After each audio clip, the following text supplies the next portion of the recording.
வானத்தையும் பூமியையும் படைத்த சர்வ வல்லமையுள்ள தேவனை ஸ்தோத்தரிப்போமாக. இரவு முழுவதும் கண்ணின் மணி போல பாதுகாத்து இந்த புதிய நாளை காணும்படியாக ஜூலை 11ஆம் தேதிக்குள்ளாக நம்ம வழி நடத்தி வந்த தேவனுக்கு நன்றி செலுத்துவோமா? பரிசுத்தமுள்ள எங்கள் நல்ல தகப்பனே, ஸ்தோத்தரிக்கிறோம், துதிக்கிறோம் ராஜா. இந்த காலை நேரத்திலும் உம்மை நோக்கி பார்க்கக்கூடிய கிருபையை கொடுத்ததற்காக நன்றி தகப்பனே. அப்பா, இந்த நாளிலும் உங்களுக்கு பிரியமில்லாத எந்த காரியத்தையும் செய்யாதபடி உங்களுக்கு பிரியமான பிள்ளையை வாழ உதவி செய்யுங்கப்பா. இந்த நாளிலும் எங்கள் தேவைகள் எல்லாவற்றையும் அறிந்திருக்கிறீர் ஆண்டவரே.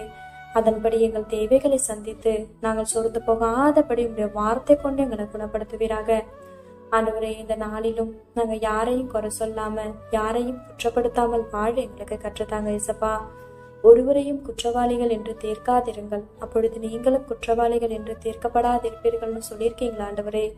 அப்பா, உங்க வார்த்தைக்கு கீழ்ப்படிந்து வாழ உதவி செய்யுங்கப்பா. உண்மை போல எல்லாரையும் நேசிக்க கற்றுத்தாரும். இந்த காலை நேரத்தில் ஜெபிக்கிற ஒவ்வொருவரையும் ஆசிர்வதிங்கப்பா. அவர்கள் குடும்பங்களையும் உடைய செட்டைகளால மூடி மறைத்து பாதுகாத்துக் கொள்ளும். துதி கன மகிமையெல்லாம் ஒவ்வொருவருக்கே செலுத்துகிறோம். இயேசு கிறிஸ்துவின் இனிய நாமத்தில் ஜெபிக்கிறோம் எங்கள் ஜீவனுள்ள நல்ல பிதாவே, ஆமென்.